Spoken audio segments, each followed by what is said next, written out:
টেস্টিসটা কোথায় আছে, ইয়েলো কালারের আছে, এবং which are found adhere to the upper part of the kidney. তাহলে এইটা ধর আমি কিডনি আঁকলাম, কিডনির উপরে আমি এরকম ওভারহেড টেস্টিস রেখেছি, এটা পেয়ারে আছে। এই কিডনির সাথে এটা আটকে কি করে আছে? যেমন তোকে যদি বলি যে আমরা যে বসে আছি, আমাদের কিডনিগুলো খুলে তো পেটের তলে চলে যায়নি কেন? যেখানে ছিল this due to the peritoneal reflection, মানে এখানে যদি একটা দেওয়ালে একটা পর্দা লাগিয়ে রাখি, সেই পর্দাটা দেওয়ালে ভালো করে সেটে আছে, আবার পর্দাটা ঘুরে এই ধর কিডনি ঝুলছে, তাকে কভার করে নিয়ে গিয়ে আবার দেওয়ালে চলে গেল। তাহলে কি হলো যে আমার কিডনিটা কিন্তু একটা পার্টিকুলার জায়গাতে ফিক্স থাকলো, একটা কাপড়ের লেয়ার দিয়ে ওটা হোল্ড করে থাকলো। নাহলে তাই বসে থাকলে আমি যখন বসে আছি সমস্ত অর্গান পেটের নিচে দুম করে পড়ে গেল, এটা হচ্ছে না। ওরা যা পজিশন ছিল সেই পজিশনেই আছে অর্গানগুলো। যে এটা ধর তোর হচ্ছে কিডনিটা আছে এবং ফিমেলের ধর এই তোর ওভারি আছে, তাহলে সেখানেও এটা খুলে কেন পড়ে যাচ্ছে না? বিকজ সেখানেও কিন্তু এরকম পেরিটোনিয়াল রিফ্লেকশন আছে, যেটা দিয়ে জিনিসগুলো একটা পার্টিকুলার জায়গায় হোল্ড করে আছে, সেটাকে আমরা কি বলে মেসোভারিয়াম। তো মেসোরচিয়ামও আমরা জানি, মেসোভারিয়ামও জানি। কিডনির মধ্যে তো নেফ্রন ফেফ্রন আছে, তো তুমি এটা বলতে পারো না যে ডাইরেক্ট নেফ্রনের মধ্যে ওপেন করে। কিডনি থেকে তুমি খুব ভালো করে জানো এরকম রেনাল পিরামিড হয়ে এই যে জিনিসপত্র মানে কালেক্টিং সিস্টেম যেটাকে আমরা বলি, ক্যালিক্স গুলো যে হয়ে তুমি খুব ভালো করে জানো। তারপরে কি তৈরি হয়, এটা এখান থেকে একটা কালেক্টিং সিস্টেম রেডি হলো।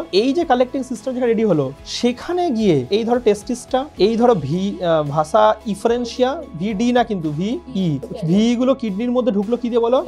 ভিডাস ক্যানাল গুলো কোথায় ওপেন করলো বলো? কালেক্টিং সিস্টেম অফ কিডনিতে। কোথায়? নট দ্য নেফ্রন সিস্টেম, এটা কি কালেক্টিং সিস্টেম অফ কিডনিতে তোমার ওপেন করছে। বোঝা গেল? তাহলে এবার পারবে তো টেস্টিসের পাথওয়েটা। যদি আরো বলতে চাও, সেমিনিফারাস টিউবিউল আছে এর মধ্যে, অবভিয়াসলি সেমিনিফারাস টিউবিউল, ভাষা ইফারেন্সিয়া, ভিডাস ক্যানাল। এটা ছবি অনুযায়ী হচ্ছে যে ভাষা ইফারেন্সিয়ার নামটা ওরা ভাষা ইফারেন্সিয়ায় রাখার চেষ্টা করছে, মানে এই জন্য এটাকে ওরা ভিডাস ক্যানাল বলছে না, কারণ ওরা এটাকে স্টিল মানে যেটুকু কিডনির মধ্যে উপরে দেখতে পাচ্ছিস ওটাকে ওরা ভাষা ইফারেন্সিয়াই বলতে চাইছে, যেটা কিডনির মধ্যে হিডেন আছে, যেটা বাইরে থেকে দেখতে পাওয়া যাচ্ছে না, যেটা কালেক্টিং ডাক্টে ওপেন করছে, ইউজিডিতে ওপেন করছে, সেই এই পার্টটুকুকে ওরা হচ্ছে ভিডাস ক্যানাল বলতে চাইছে। দ্যাটস ওয়াই কিডনি আগে ভিডাস ক্যানাল পড়ে। সো বেসিক্যালি কি দাঁড়ালো, এটা হচ্ছে ফার্স্ট হচ্ছে টেস্টিস থেকে তৈরি হলো, পাম্পটা ভাষা ইফারেন্সিয়া দিয়ে তৈরি হওয়ার পরে কিডনিতে নিয়ে গেলাম, কিডনিতে যখন নিয়ে গেলাম স্টিল ওটা না ভাষা ইফারেন্সিয়া রাখছি, চেঞ্জ করছি না নামটা। দ্য মুমেন্ট আমি এটাকে ইউজিডিতে ওপেন করবো তার আগে ডাক্টের মডিফিকেশন করতে হচ্ছে, সেটা ভিডাস ক্যানাল, তারপরে তো duct UGD. So UGD, so একটা জাস্ট তোরা পয়েন্ট মনে রাখ যে ইউজিডিতে কি ওপেন করে?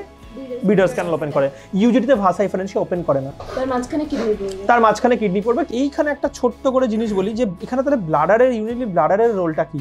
কারণ দেখ তুই যদি দেখিস প্র্যাকটিক্যালি ক্লোয়েকাতে কে ওপেন করছে, ক্লোয়েকাতে ব্লাডারও কিন্তু ওপেন করছে, ইউজিডিও ওপেন করছে, আবার রেকটামও তিনটে স্ট্রাকচার ওপেন করছে। এইটুকু করে না, আমি আবার তোমাদের সাথে জয়েন হচ্ছি আধ ঘন্টা পরে।